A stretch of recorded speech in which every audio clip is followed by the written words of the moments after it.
Here are the top stories of the news. EFCC Chair denies witch hunting ex-AGF Malami and opposition leaders. Federal government ASU to formalize a new agreement to improve university system quality. And on the foreign scene, Trump weighing response to Iraq crackdown. Tehran says is ready for war, but also dialogue. Good afternoon and welcome to Spring News at 12 on Western Spring Television. I am Femi Ojo. The Economic and Financial Crimes Commission EFCC says its operations are not targeted at members of the opposition, but it is handling cases irrespective of political parties. The chairman of the anti-graft agency, Ola Olukoyede, made this in an interview with Channel Television, saying the EFCC's investigation of former Attorney-General of the Federation and Minister of Justice, Abubakar Malami, is not politically related. He stated that the investigation predated his time in office, noting that his role was to ensure that the investigation was carried out in a very professional and thorough manner. The EFCC took the immediate past minister, his wife and son to court on a 16-count alleged money laundering charge on January 7.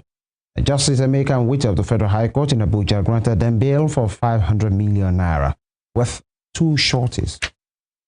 And now to politics. The Rivers State House of Assembly has raised alarm over what it described as a clandestine attempts by unnamed individuals to use certain Rivers State High Court outside the Port Harcourt Judicial Division to undermine the ongoing impeachment process against the governor and deputy governor of the state. In a statement dated on Sunday by the chairman of the House Committee on Information, Petitions and Complaints, NME Judge, the Assembly said it received credible information that some persons were seeking ex parte court orders to illegally restrain the House from carrying out its constitutional responsibilities. The lawmakers warned that such actions, if carried out, would amount to a subversion of the Constitution of the Federal Republic of Nigeria. Meanwhile, the state governor, Sim Fubara, insists he is not ruffled by the threat to remove him from office, calling for calm and prayers for the state. The reason why I don't shout, I don't complain, I know that I have what is supreme, and that is God. So I want everyone to be relaxed. What is important is peace for this dear state, and we'll get it by the special name of. Meanwhile, the Minister of the Federal Capital Authority, FCT, Nyesom Wike, says political power is earned through strength and strategic interest, insisted that Obiakpo local government area remained a decisive force in Rivers State politics. Wike spoke during a thank you visit to Obiakpo local government area on Sunday, where he addressed party leaders, traditional rulers, women and youth from the council. The minister concluded his tour of the 23 local government areas of the state with the Obiakpo visit to appreciate the residents for their support in the 2023 elections and to canvass continued bargaining for President Bola Tinubu ahead of the 2027 polls. Addressing the gathering, Wike stressed that politics should not be driven by sentiment, noting that power is not dashed. The former Rivers governor dismissed calls for his removal from office, saying such decisions rest solely with the president. I have never one day told any journalist what to write. I've not also asked anybody what to write. I've never asked any pastor what to preach in the pulpit.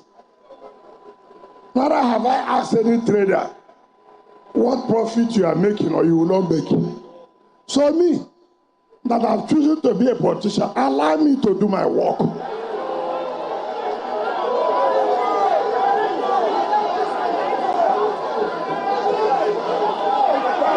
There is no sentiment. There's no emotion. Politics is interest. The interest of your people. The interest of your group. I'm not here to protect somebody whom I don't know how his face looks like. So, if you like, you cry from morning till night. It does not affect me. If you like, you go to your ethnic group and shout whatever you want to shout. It's your business. If you don't want to play the game, go away.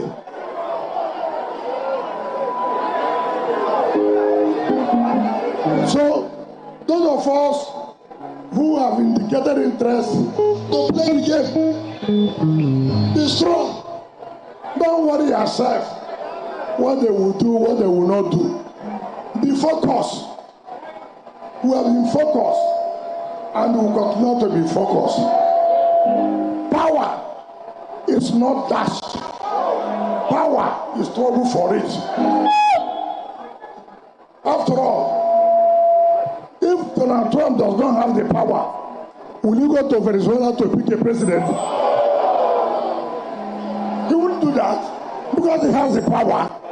That's how he could go to Venezuela. Whether it's wrong or it's right, because he has power. So, for the people of Obiabo, we have the power to dictate who will go. Now to security matters, the governor of Edo State, Senator Monday Okpebolo, has condemned the attack on the palace of the Onoje of Ekpoma, Zaiki Anthony Abumere II by protesters. In a peaceful protest by the people of Ekpoma over insecurity and incessant kidnapping on Saturday was hijacked by hoodlums who unleashed violence on the community. They chased away traders at the livestock market, killed goats, beat cows, and attacked and destroyed part of the Onoje's palace. In a statement this morning by Chief Press Secretary Patrick Ebojele, the governor condemned the attack when he visited the palace to ascertain the level of destruction allegedly caused by the protesters. He said there was no justification for invading a traditional institution under the guise of expressing grievances over insecurity. The governor described the invasion of the palace and the looting of property as criminal and unacceptable, stressing that protest must never be used as an excuse for lawlessness. The royal father had described the incident as unfortunate, alleging that many of the protesters were under the influence of illicit drugs. In the meantime, bandits have killed a soldier and an officer of the Nigerian Security and Civil Defense Corps at Udeku community in the Toran district of the Kwande local government area of Benue State. The incident, which occurred on Saturday, was confirmed by a community leader from the troubled area, Lawrence Akeriba, who said the attack had forced the residents to flee the community. Akeriba added that all economic and social activities in the area had been grounded as a result of the attack. It was gathered that the deceased security personnel were among the officers deployed to the area to help maintain peace amid incessant attacks by suspected armed herders in the state. The police public relations officer of the state, DSP Udeme Edut, also confirmed the incident but clarified that no police officer was involved. Meanwhile, the public relations officer of the NSCDC, Michael Ejeluku, confirmed the incident on Sunday. He added that despite the unfortunate incident, the NSCDC remained determined and committed to confronting the insecurity in all its forms.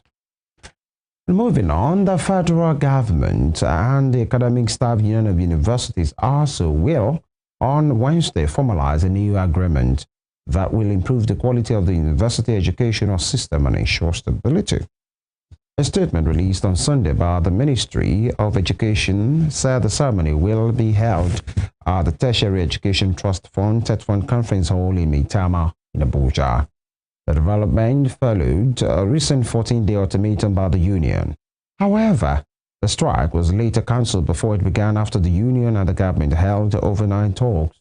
The ministry said the new agreement reflected government's commitment to constructive engagement with critical stakeholders and to resolving industrial dispute through dialogue, mutual understanding, and cooperation. According to the ministry, the agreement aligns with President Bola Tinubu's renewed hope agenda with which recognizes education as a strategic driver of national development, human capital growth, and socio-economic transformation. The National Association of Resident Doctors, NARDA, has suspended its planned nationwide strike following what it described as a significant progress recorded on its demands through sustained engagement with the federal government. The decision was taken at a virtual emergency National Executive Council meeting held on Sunday, where the association reviewed the status of its demands and assessed the recent development. The association said the suspension followed direct presidential intervention led by Vice President Shettima on behalf of President Bola Tinubu. The suspension, the Association Secretary General Dr. Shuaibu Ibrahim said, is strategic and conditional, allowing the NEC to review tangible progress at its January meeting scheduled to commence on the 25th. And you're watching Spring News at 12 on Western Spring Television. We will be right back after this break. Don't go nowhere.